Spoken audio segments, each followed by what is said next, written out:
versus kind of bring up a few specific points, idealism. And throughout, I want to stress accessibility in all its forms and equality.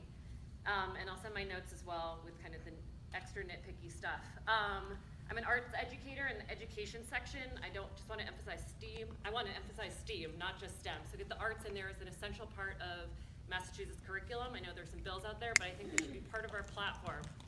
I want to echo Jen, who brought up some great points about climate change. I feel like this is an area that's especially concerning in terms of idealistic language without much action in the last 4 years. Especially a section that encourages voluntary behavior to improve the ability to cope with climate change. I want to see some specifics. We could join California in pushing for a statewide plastic bag ban. We've seen that in this area that's been successful. The numbers show that is an important change. Full divestment from fossil fuels, requiring not just state vehicles, but businesses the state does business with to have improved sustainable equipment and tools. Continued support for renewables. There's a nationwide pullback from this. We need to continue to lead and continue to invest in this job-making field. And as far as infrastructure projects, not just looking at the outcome and mediating the impact then, but thinking throughout the process of building and planning what thoughtful, responsible development will look like. Skip ahead to immigration, sanctuary state, and healthcare access for immigrants being an essential thing I see missing. As far as justice goes, I've been reviewing it. It's unclear to me whether felons released from jail have the right to vote in Massachusetts. This is something I feel is important nationwide, and we should be leaders in this. I think also language against criminalizing dissent needs to be on our platform. There's a scary trend going of both banning tactics like BDS and expressing frustration, dissatisfaction, and criminalizing protesters. So I think we need to be very clear that we don't accept that in the state and protect that right to speech. I also think we need to end mandatory minimums and release criminals who are in jail for drug cases. As far as labor goes, I think we need to join Minnesota and the country of Iceland in requiring proof of equal pay for equal labor. A state does this. There's a model for this, and we can't just say we want it. We need to put something to force action in this area. I think language against privatization is essential in maintaining good-paying jobs in Massachusetts. At least a study of universal basic income in the state of Massachusetts, and looking at how programs like this could work in the Commonwealth, and committing to a $15 minimum wage in the Commonwealth as well is essential. The language around women is great, but I'm interested in expanding it to specifically include trans women, and more broadly improve access to all these things with large print, Braille, ESL, and everything like that. So. Thank you. More writing. Hello, my name is Nathan Lockmeyer. I live on 41 James Street. You could use a mic too. Do you need a minute to catch up? Because I just noticed you motioning like this. If I'm going like this, you can say. Okay, great. My name is Nathan Lockmeyer. I live on 41 Ames Street in Ward 5.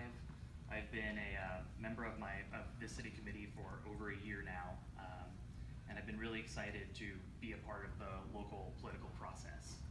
I want to start off by saying thank you guys for coming out here and making it so the city of Somerville can be involved in directly hearing what we have to say. And I also wanted to thank everyone else that came out here tonight, because I think that engagement in local and state politics is really the backbone of a healthy democracy. And I'm really excited to see so many new faces here that I haven't seen for the past year. It's really exciting to see this happen. And that's actually what I want to talk about for the platform committee tonight, is that Massachusetts has some of the best voter turnout in the country, which we should absolutely be proud of. We have some of the most engaged and educated voters. It's really exciting. But the turnout that we have is still astonishingly low, in my opinion. On election years, we have about 2/3 turnout of all eligible adults.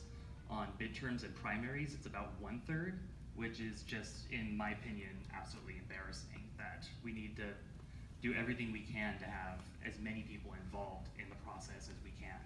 I think that all of these things that we're talking about tonight can all be solved just through having everyone having their voice heard and having as many people come and turn out as possible. So I think that, I want to reaffirm that the platform advocates for same-day voter registration. I think that's super important, and we started doing that at the caucus. I'd like to see that happen more often.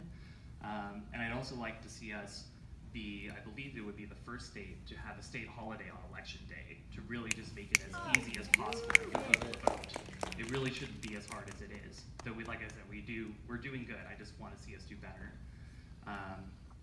I also think that having turnout is not the only factor that matters. We also need to make sure that every vote matters as much as possible. And I think we need to work on having fair and free elections to do that. The platform talks about fair redistricting. I'd like to see, like some other people have mentioned, nonpartisan and independent redistricting, so that we don't have to ask the question of who decided this is fair. I'd like to see us move to ranked choice voting, so people can vote for their values and not necessarily have to think about the horse race of who's electable and who's actually going to win. And I'd like to see us move towards public funding of elections, so that people who want to be involved can be involved without having to worry about how they're going to raise tens or hundreds of thousands of dollars to have their voice heard in government. So I'd really like to see these things happen, and I'd like to see Massachusetts continue to be a progressive leader in the country. Thank you so much for your time. Thank you. Hi, my name is Catherine Anderson. I live in Cambridge and I'm a Ward 6 delegate to the Platform Convention. I'll also be submitting some comments written, but these are my main points. The preamble needs to make explicit the connection between policy and systemic oppression, including racism, sexism, and income inequality. The Safe Communities Act should be the starting point of an inclusive immigration policy. The Fair Share Tax Amendment should be the beginning of increased taxes to support public goods and necessities. A $15 minimum wage for all workers. More slowly. Yes, sorry. A $15 minimum. Do you want me to go back? No. Okay. A $15 minimum wage for all workers, including tipped and youth workers, should be passed and attached to inflation. Yep. As a special education teacher at a public middle school in Chelsea, I recognize the importance of these specific pieces of legislation as they intersect with public education and want to speak to education specifically as well. We should remove the language stating to meet high proficiency standards and to prepare them for college and career success, and rely on the other language regarding participation in the life of the Commonwealth and other goals stated in the preamble to the education section. Sorry. We should remove the language regarding all students reading proficiently by 3rd grade for similar reasons. Proficiency is not the only measure of education and shouldn't be our goal. Instead, it should be to have students participate in a rich and full life in any way they choose.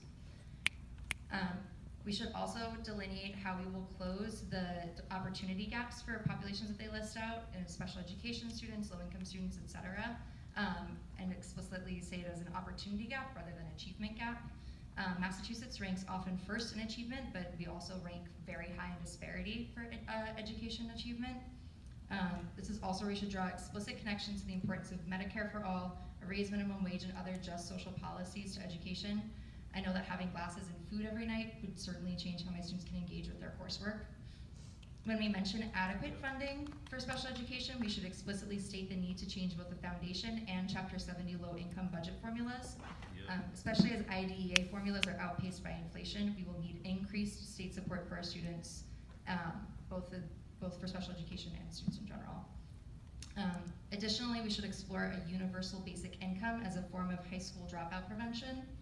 And the professional development listed should explicitly address socio-emotional needs as more and more students experience trauma in their lives. Thank you.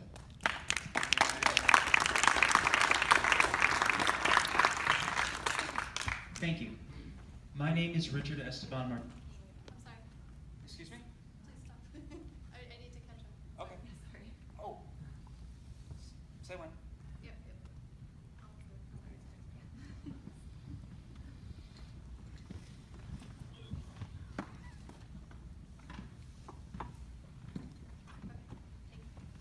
My name is Richard Esteban Martinez Hughes, Ward 5.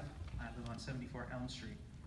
I am a recent entrant to the political sphere. Like many of us here, recent events galvanized me to heretofore unknown level of activity.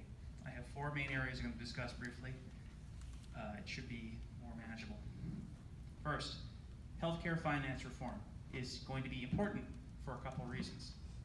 One, we are spending more to get less than any other country on the planet. That's not sustainable. And more importantly, that creates a constant aura of economic uncertainty among a large block of the population, which is either uninsured or underinsured. And that constant economic anxiety damages our ability to function as a nation.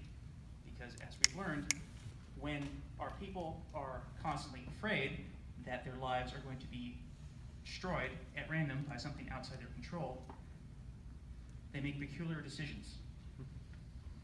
So in addition to a financial and moral obligation to pursue a universal health care program which eliminates that economic anxiety, which could be single payer, could be anything else that meets that criterion, we also have a civic obligation to do so to ensure that our citizens are capable of being functional participants in a democracy. Speaking of functional participants in a democracy, very few, more people than ever in a long time have very little faith in our democracy to represent them. We don't like this and we don't want it to be that way, but we're not sure how to fix it. Here are some suggestions. Same-day voter registration is nice. Ranked choice voting or anything else which eliminates the spoiler effect would be better.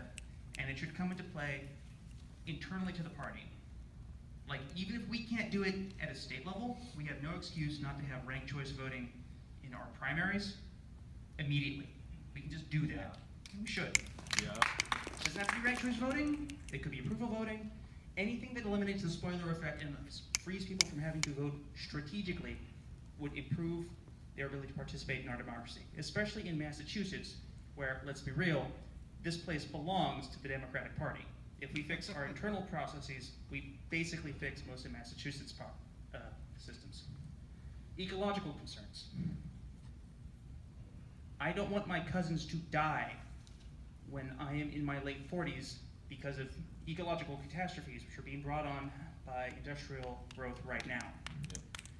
We dance around this a lot, but it's not a big one, but it is an existential threat to human civilization and a significantly larger existential threat to our current civic order.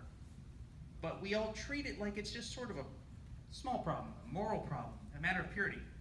No, our children will die.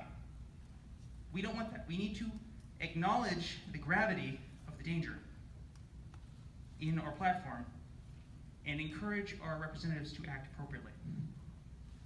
Finally, within the near future, automation will disrupt the labor market to an extent that I believe we will see systemic unemployment to a degree we have not seen in some time. And while it's premature to actually implement a UBI, we need to start thinking about it.